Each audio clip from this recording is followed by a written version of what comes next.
Fala, gente amiga, tudo bem? Eu sou Carlos Lose e esse é o Durante o After, seu programa de dicas no Diário do Capitão. Hoje eu gostaria de conversar com vocês sobre uma notícia que foi veiculada na mídia aí alguns dias atrás, né? Que estava falando do relançamento de Star Trek The Motion Picture em 4K. Algumas pessoas acham esse filme muito entediante por ele ter sequências de efeitos especiais muito longas, né? Que essas imagens intermináveis de efeitos especiais deixariam o filme muito cansativo, muito chato, coisa e tal. Eu gostaria de fazer uma pequena e rápida defesa desse filme aqui, nesse curtinho vídeo aqui para vocês. O que eu gostaria de falar? Em primeiro lugar, essa quantidade de imagens enormes, né, de efeitos especiais enormes, né, vão aparecer em virtude do que aconteceu 2 anos antes, né? A gente tem que entender o contexto em que esse filme foi produzido, né? Um filme que foi produzido em 1979, 2 anos depois da produção de Guerra nas Estrelas, né? Esse filme de Star Trek The Motion Picture, ele só vai surgir por causa do estrondoso sucesso de Guerra nas Estrelas, que vai modificar a forma da gente ver cinema, da gente ver cinema, né? Se hoje em dia a gente vai ver esses grandes blockbusters aí esperando cenas de ação, com muitos efeitos especiais, tudo isso começa com Guerra nas Estrelas. E aí o diretor Robert Wise, que é um grande diretor, né, da história do cinema americano, ele vai justamente querer dar para a Jornada nas Estrelas toda essa roupagem desses efeitos especiais. Outra coisa que é interessante da gente falar em defesa desses efeitos especiais é o seguinte: eles acabam mostrando pra gente todo o poder de Viger, dessa inteligência alienígena altamente poderosíssima, que é uma grande ameaça para a Terra, que manifesta sua intenção de eliminar as unidades de carbono, né, que infestam a Enterprise, que infestam o planeta Terra, né? E aí a gente percebe, né, como essa tensão desse poder que aparece nas imagens, ela vai sendo passada, sendo transmitida para os personagens que estão dentro da Enterprise. Sobretudo aquela tríade Spock, Kirk e McCoy, né, que precisam resolver o enigma de quem é Viger, quais são as suas intenções e como se comunicar com Viger e acabar com essa intenção de Viger de eliminar a raça humana. Então, as imagens, elas trabalham nesse sentido de aumentar a tensão dos personagens e tornar aquela questão da resolução do enigma ainda mais urgente do que ela já é.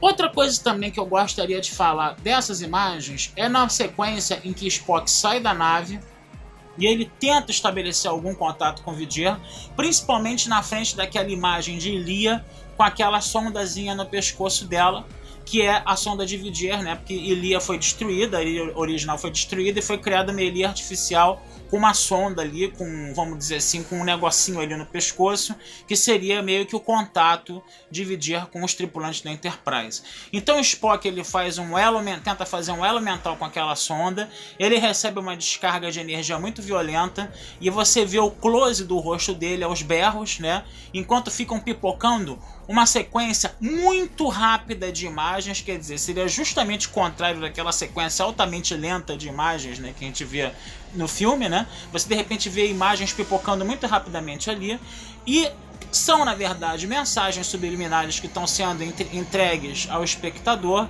e que mostram, né, a resolução do filme. Você vê todas as sondas, naves, estações espaciais que Viger assimilou. Você vê as imagens da Voyager, da sonda Voyager, né, para dizer quem é Viger realmente, né? Você vê umas imagens da Ilia ali no meio, né? Então é muito interessante a gente perceber que a solução do filme tá ali naquelas imagens subliminares que passam muito rapidamente.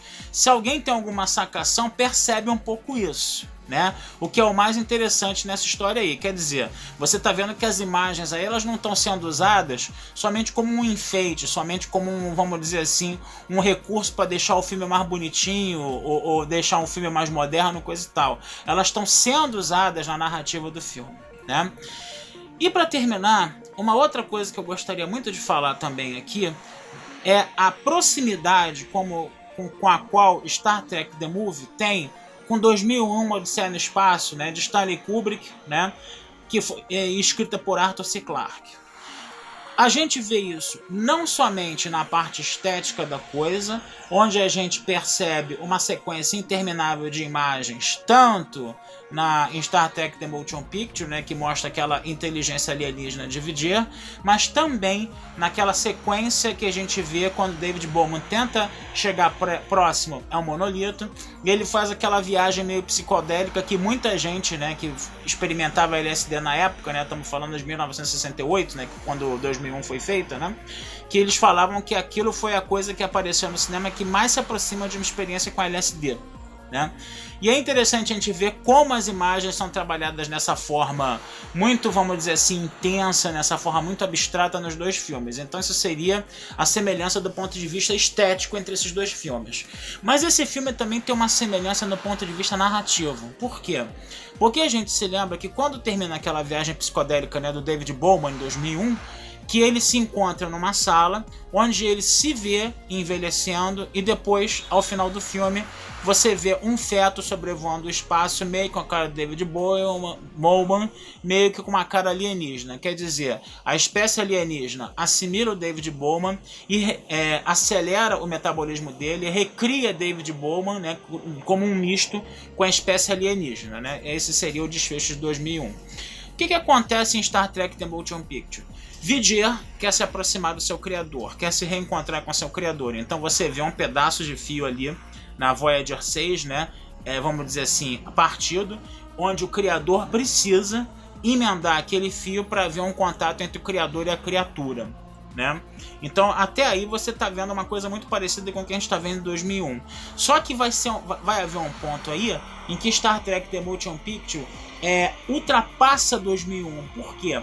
Porque se em 2001 você está vendo uma interação entre uma espécie alienígena e uma espécie humana, pura e simplesmente, em Star Trek The Motion Picture você vê a interação entre uma máquina produzida pelos seres humanos que desenvolveu consciência, mas que é uma entidade altamente lógica e que está perdida no espaço. Em sua lógica, ela não consegue responder a questões de o que nós estamos fazendo aqui, qual é a nossa missão, coisa e tal, que inclusive provoca o choro do Spock, né, na versão, no corte do diretor, né, que o Spock fica sensibilizado com essa, vamos dizer assim, com esse sentido de estar completamente perdido que Vidir tinha, né, sobre as coisas, né, sobre, vamos dizer assim, a filosofia de vida sobre as coisas. Mas é interessante a gente perceber também que você tem esse Vidir que é altamente lógico, né, e que tem consciência e que não sabe o seu motivo de existência. E por um outro lado você tem o casal Ilia e Decker, onde você tem uma transpiração de uma emoção muito grande. Então quando você tem a fusão de Ilia, Decker e Vidir, você está vendo aí uma interação completa entre razão e emoção, que é uma coisa que não foi trabalhada em 2001, né? Então a gente sente que no Star Trek The Motion Picture essa homenagem a Kubrick ela consegue ir além. E isso faz com que esse filme realmente, na minha modestíssima opinião, tá, seja uma obra-prima e ele tem que ser absorvido em toda a sua plenitude, inclusive na materialidade das imagens, que muitas pessoas acham muito chatas. Mas a gente tem que sempre observar as coisas de outro ponto de vista, às vezes, para a gente poder absorver mais a obra, curtir mais a obra, sentir mais o impacto da obra, entendeu? Na cultura pop e no que quer que seja aí, tá?